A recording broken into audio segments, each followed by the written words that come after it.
jei dirbate ir norite įgyti naujų įgūdžių, dabar galite pretenduoti į 500 € finansavimą per Kursuok programą. Šiandien trumpai parodysiu, kaip užsiregistruoti į mokymus. Pirmas būdas – tai per Code Academy puslapį. Spaudžiame programos, o kairėje pusėje pasirenkame filtrą Tipas – įgūdžiai.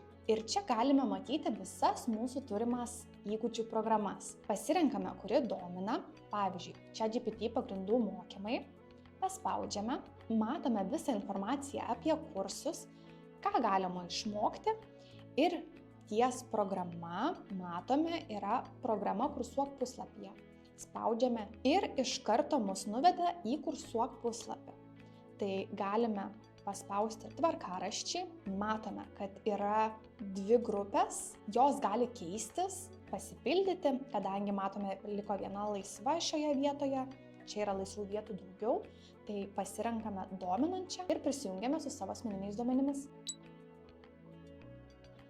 Matome informaciją apie mane, kokie yra minimalūs reikalavimai dalyviai ir pasirenkame finansavimą. Beje, jeigu matote, kad trūksta kažkokios informacijos apie jūs, pavyzdžiui, gyvenamosios vietos adreso arba išsilavinimo, tai būtinai papildykite šią informaciją ir įkelkite reikiamus dokumentus kaip įmanoma greičiau. Tai šiuo atveju aš pasirenku, kad aš noriu pasinaudoti 500 € mokymosi krepšeliu ir spaudžiame registruotis į šią grupę. Matome lentelę, kad pasirašydama sutartį patvirtinu, kad pasirinktuose mokymuose dalyvauju savanoriškai, atsižvelgęs tik į asmeninius tikslus ir savo norus, spaudžiame patvirtinti. Ir matome, kad mano prašymas yra priimtas ir apie sprendimą mane informuos atskirų pranešimu. Antras būdas – registracija tiesiogiai per kursuok.lt. Einame į kursuok.lt, spaudžiame mokymai, visos kategorijos, o filtravimo vietoje aukštos pridėtinės vertės programa pasirenkame ne.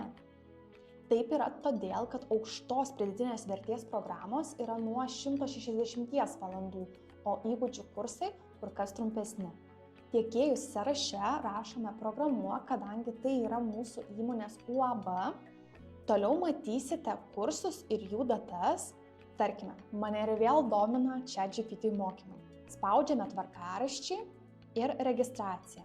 Prisijungiame ir vėl matome tą patį langą, tai matome informaciją apie mane, minimalūs reikalavimai dalyviui ir pasirenkame finansavimą ir spaudžiame registruotis į šią grupę. Ir viskas. Aš sėkmingai užsiregistravau į kursus.